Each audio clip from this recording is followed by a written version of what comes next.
Tired of Hypixel looking more like a slideshow than a game? Let's fix that lag and get you back to winning with Exitlag.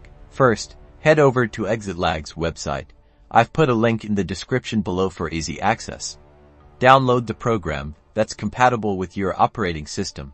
Once downloaded, run the installer. Follow the on-screen instructions, usually just clicking next a bunch of times. Make sure to agree to the terms and conditions. Now, open Exitlag. You'll need to create an account if you haven't already.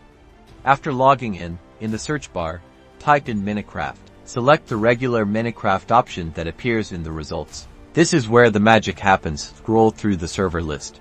For Hypixel, you'll want to find servers in the United States, since that's where Hypixel's located. Select the servers with the lowest ping, or you can test for the ping yourself using Exitlag. Finally, click that big Optimize button. Exitlag will now route your connection through its servers, hopefully reducing your ping and lag. Launch Minecraft and join Hypixel. You should notice a significant improvement in your connection.